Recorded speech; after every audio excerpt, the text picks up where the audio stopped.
You good? All right. Thanks for joining us, everybody. We'll start with an opening statement from Coach Brennan, and then we'll take questions. Coach? Good to see everybody. Appreciate you all being here.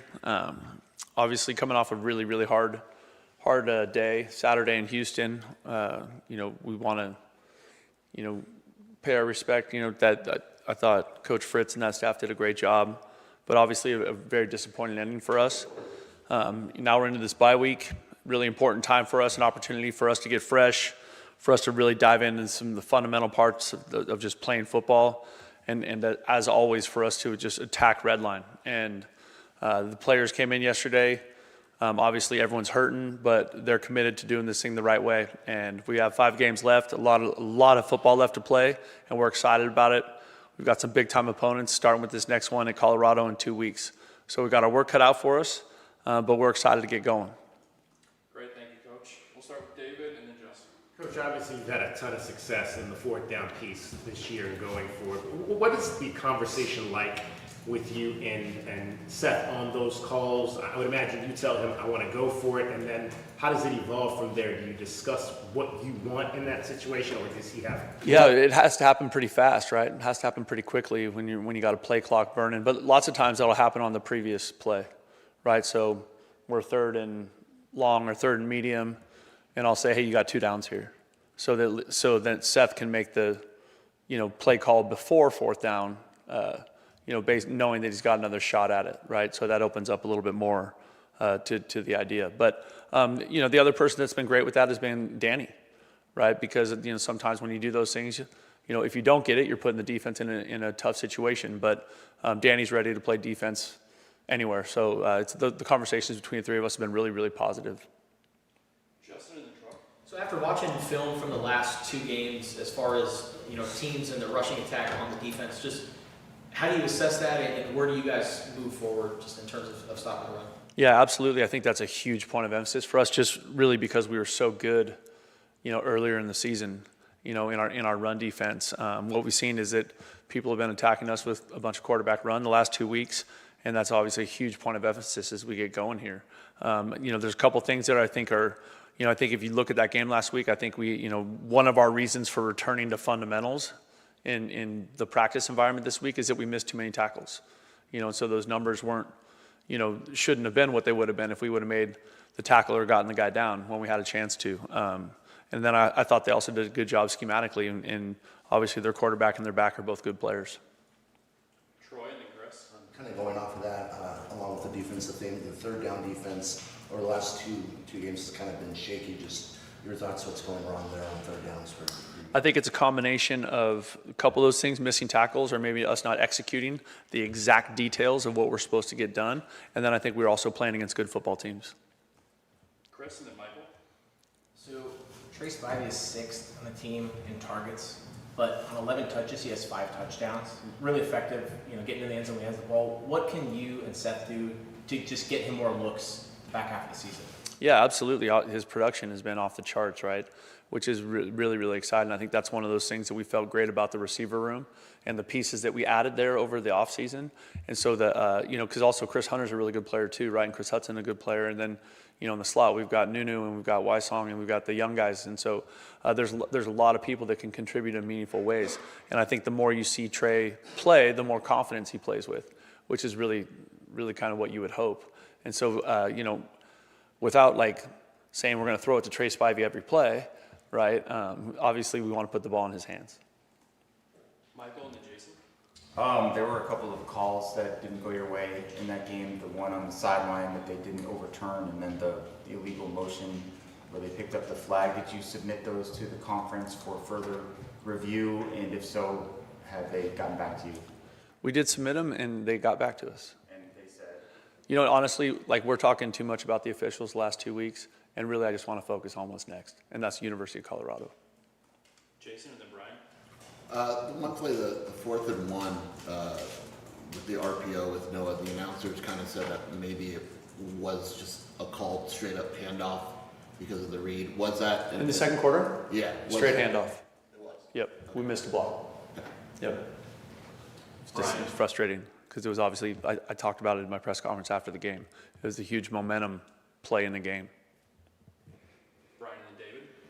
When it comes to the fundamental aspect in practice, what's the schedule going to be like this week as far as that before you shift to Colorado? Or is this week all going to be fundamental and about yourself rather than the opponent? It's going to be a combination of both. And so a big part of this week also is that we need to get fresh, right? We've been at this for a few months now. Guys are beat up. And so we need to get our bodies fresh also. So we need to be smart about the intentional work that we get done in the practice environment, getting fresh, returning to fundamentals, and then also introducing preliminary Colorado game plan stuff. David and then Damian. Coach, I know Danny last week kind of talked about, really the role of the deep safeties in the run game, and he talked about Dalton and Trayton and those guys coming down into the box to try to be that middle linebacker. But how much do you think this defense really needs a true middle linebacker, and how much maybe could a guy like Riley Wilson be that guy for this defense? I think Riley Wilson is playing exactly where he should be. We're getting a lot of production out of him and Max. And so, and the combination of what we're doing schematically, it's hard when you don't get the results you want, because then everybody needs to blame something. You know what I mean? But we're playing good defense, and obviously it wasn't good enough on Saturday, but I'm confident with Coach Gonzalez and that defensive side of the ball. Those guys will get going. They'll get that thing on track. Damian and then Troy. I was kind of speaking of which, why specifically do you feel that the QB rushes have been such an issue with the defense in the last couple games? So we've talked about this quite a bit. I will tell you that that's one of those things in football that is challenging because it gets your numbers. It's all running the football is all.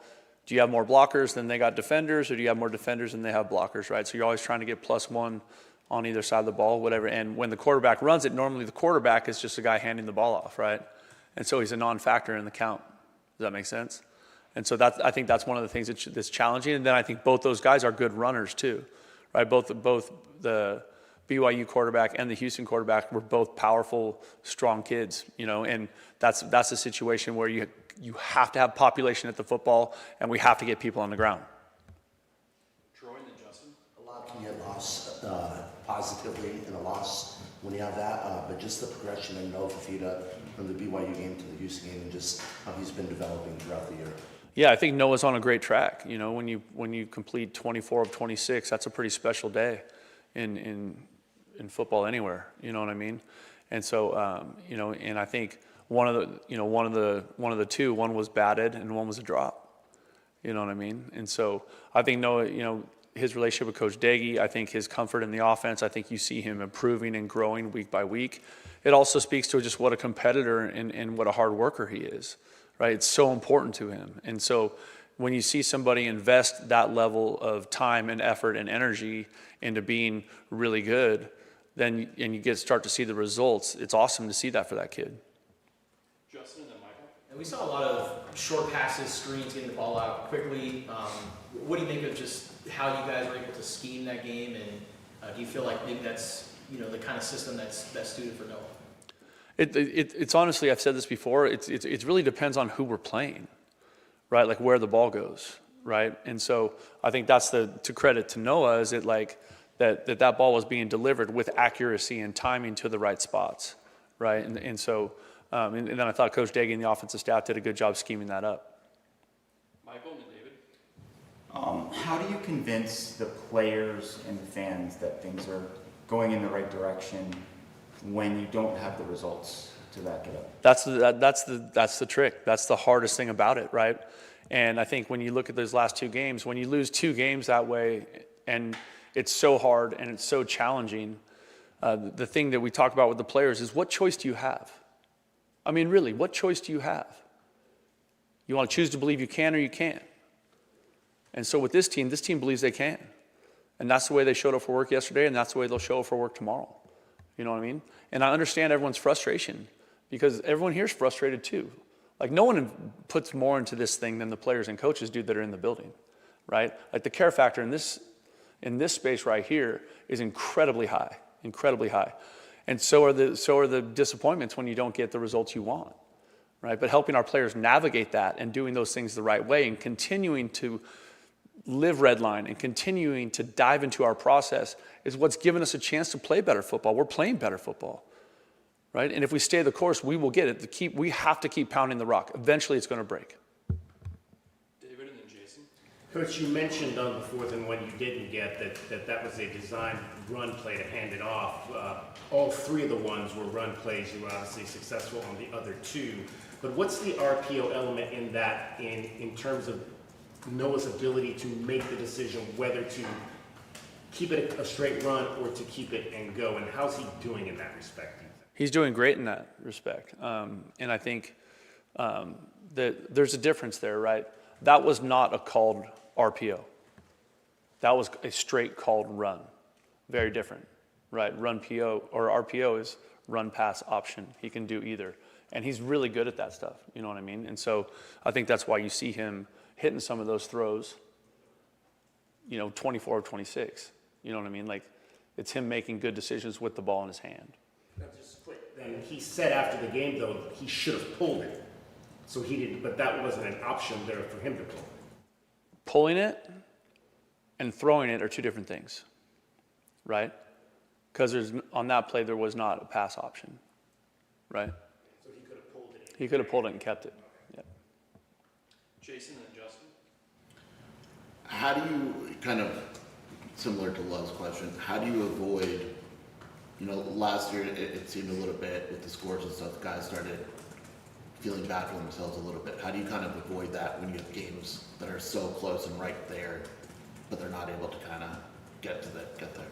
I agree. That is an incredible challenge. And it's an incredible challenge in the world where these young people are growing up in, because the public scrutiny is so much more than when I played, or or generations of the past played, because everybody has access to them through their phone, right? Everybody can, tag them on social media, that kind of thing. I think the important part for us moving forward is that we need to focus on the good things that we did in those 2 games and realize that was 2 weeks ago, that was the first place team in the Big 12 that we went toe-to-toe with for 4 quarters and 2 overtimes and had a chance to win, and we didn't, but we were there. And last weekend, we're on the road against a 6-1 team, a 5-1 team, and we're down 2 touchdowns in the 4th quarter, and this team battled back and found a way to battle back and tie that game late in the 4th. You know what I mean? So I think there's so many positives also. And so again, to Michael's question, what are you going to choose to focus on? Right? There's details, there's things that we need to fix as a coaching staff, right? And emphasize and get tightened up with our players, right? But then there's also so many good things that we have to be excited about in that game, or we have to be excited about in the BYU game, and help the players see that, like, look at all the positive things that are happening. Stay the course. It's going to work for us. Because again, what choice do you have? Like, how do you want to live? Justin and then Chris? What has been the biggest improvement in Cameron Barmore's game since the time in spring where he kind of struggled to settle in a little bit? What has been the most noticeable thing about his improvement, and how does that add to what Sam does? I think it's really exciting to see Cam playing the way he is, and it's really fun because what we asked him to do when he came here is so different than kind of what he was used to doing, right? And so that part of it is, it's exciting to see him become an effective blocker and play with physicality, and that's part of his developmental process. I mean, I think that's one of those things. After the game the other day, you and I, we talked about Coach Miller. And I think that's something that all of our coaches are excellent at, is developing players. And I think that's part of the college process, right? And so, everybody wants the freshman to show up and be the best player on the team and like all that stuff, or the transfer to come in and instantly light the world on fire. But there's a developmental process towards getting good at college football, or getting good in this scheme, in this situation at a different institution. And to Cam's credit, he's just leaned into it. He's leaned into the coaching, he's leaned into the hard work, and you're seeing him play his best football he's played. Our last 2 will be Chris and David. Not a guy that you coached when he was at Arizona, but Lucas Haversick set the Packers franchise record yesterday, 61-yard field goal. Arizona is also the only team with 3 kickers, active kickers in the NFL right now. Just what does that do to kind of boost Arizona's brand on a national scale, having 3 guys kicking right now in the NFL? I think anytime you have players that have come from your program and are playing in the National Football League, that's a great thing for the program, right? It's really cool to see all that. And his story is such an interesting story too. Just the kicker path is normally not like Tyler Loop. Like, normally those guys aren't getting drafted. Normally they're getting signed, and then they get cut, and then they get picked up, and then they, and to his credit, he's just stayed with it, right? And now he's really kind of establishing himself as a good player in that league at that position. So I think it's really special. Anytime you have a Wildcat playing in the National Football League, that's exciting for us. We'll finish up with Dave. Rhino got back in there, obviously had a big block on the last touchdown by Kendrick. Just kind of what's the advancement been for him, or maybe over the last couple of weeks? I think Rhino's moving in a good direction, and I think there's been a lot of positive, growth and development with that offensive line. I think Coach Oglesby's doing a great job with those players, and I think we've seen that production be solid. And so, Rhino coming off that injury, basically we're right at the line where he got hurt a year ago. You know what I mean? So it's just now a year. And so for a big person like that, with the movement that he has to do and those kind of things, I think his progress has been good. Also, we're being smart with him in terms of making sure his path back to playing full time and his path back to being a consistent contributor, that he's ready for that, because he was a redshirt freshman that started 6 games and then tore his ACL. So in truth, he hasn't played a lot of football, right? And so I'm excited about what he's doing and the path that he's on. And I think we're just going to continue to see more and more good things from him throughout his career. Great. Thank you, everybody. Appreciate y'all being here. Thank